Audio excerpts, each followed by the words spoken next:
Hey, what's up guys? Jay's Cards here, coming at you with a Yu-Gi-Oh! Deck profile, and today we're going to go over my Magistus deck. This deck took a little while to build and to test out just because there are other spellcaster engines that we're playing in here, including Dogmatika, so it isn't a pure version, I guess. With Magistus, you need some other archetypes or spellcaster support to help them out. That's why I decided to add the Dogmatika engine, because that's just something you can splash in like any deck, it seems like. But any other type of spellcasters that you like, you could probably come up with some version of Magistus with those as well. They're pretty versatile and they're just great spellcasters. But let's jump into the deck profile. So starting off, we have the best one here, which is Riona. I play this in my Shadal deck too, just because this is by far the best Magistus card.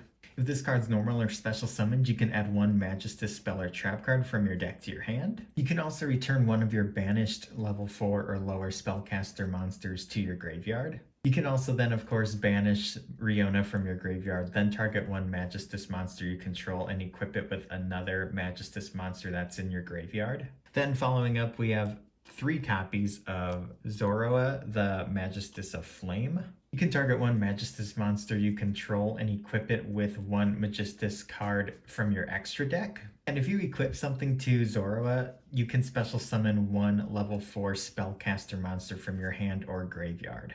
After that, I play 3 copies of Endymion. So he has the same effect where you can target a Magistus monster you control and equip something to it, but then he has the effect where you can target one face-up spell card you control and destroy it, and if you do, you can draw 1 card. Then you can place 1 card from your hand to the bottom of the deck. Now moving on to the supporting spellcasters, I do play the Wind Witch card, so I have 3 copies of Ice Bell, and then after that, of course, we have the 1 Glass Bell and the 1 Snow Bell. The Wind Witch cards in here work out really nice. They help us get into some pretty powerful synchro monsters, and even if you are under Glass Bell's effect, you can still go into your level 8 Magistus fusion monster because it's a wind type, so yeah, there's ways to play around it, and that's kind of like the main fusion that you're going into anyways. It's really powerful. And the other archetype that I have included in this deck is the Dogmatika package with 3 copies of Ecclesia and 2 copies of Fleur de Lis. The Dogmatika monsters are spellcasters, which helps out with this deck a lot, and they're just very powerful. I mean, Ecclesia is just a great level 4 that works well with this deck. And for the only hand traps I play in this deck, I play the Gamma package, so we got the 3 Gammas and of course the 1 Driver. Now for the spell cards, I play 3 copies of Try's Magistus. This is a pretty cool continuous spell for the Magistus monsters. It protects them from battle, so if it were to be destroyed by battle, it is not destroyed once per turn. And then it's got a few different effects that you can activate once per turn. During your main phase, you can special summon 1 level 4 spellcaster monster from your hand. And you can also send this card from your field to the graveyard and then special summon any number of Magistus monsters with different names from your hand. So really nice to not only protect your Magistus monsters, but also get them onto your board. And then you can, depending what else you have, you could fuse with them, synchro with them.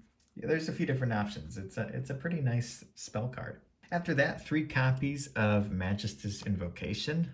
Magistus Invocation is way better than regular Invocation as well, because you can use materials from your hand as well as your field, not just your field. So that's kind of why a lot of people strayed away from Invoked Shadals when this card came out, just because it has that added word that says from your hand.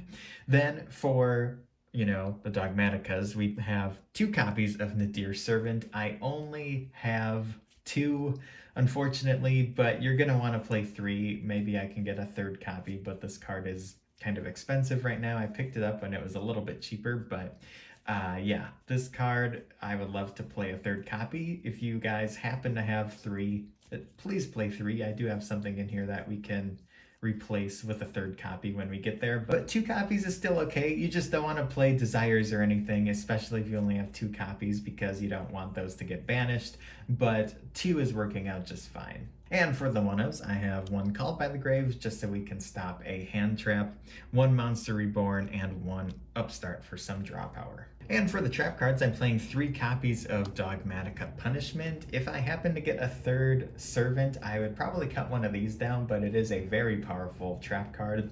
And I'm playing 3 copies of Solemn Strike. So that is it for the main deck. Let's move on to the extra deck. Okay, so starting off with the fusions, I play 3 copies of Iwas, the Magistus Spell Spirit. I am not sure how you say his name, but this card is insane.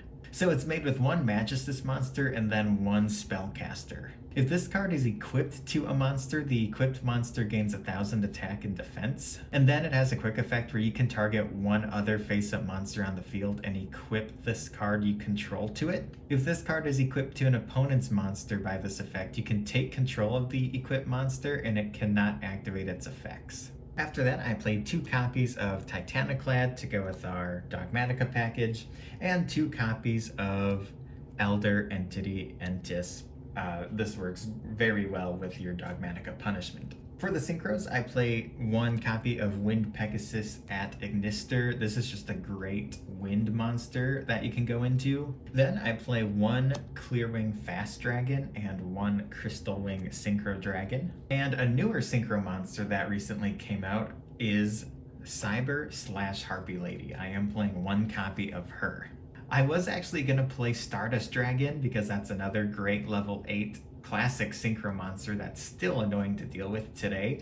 But then I remembered that this was a level 8 as well, and it's actually a lot better. But you could totally play Stardust Dragon if you wanted to. And we do play a few Link monsters, but mainly we're going into our fusions or our powerful synchros here. But for Links, we have 1 Almirage, 1 Nightmare Phoenix, and 2 copies of your Artemis. So there you guys have it. That is my Magistus Dogmatika Wind Witch deck. Man, lots of crazy archetypes in this deck, but they all work really well. I love spellcasters in general, so I have been really liking this deck. Let me know what you think of this deck down in the comments below, and if you enjoyed this video, make sure you hit that like button and subscribe for more. That really helps me out. Stay tuned for more Yu-Gi-Oh! News, deck profiles, and openings, and I'll catch you guys next time. Peace out and have a good one.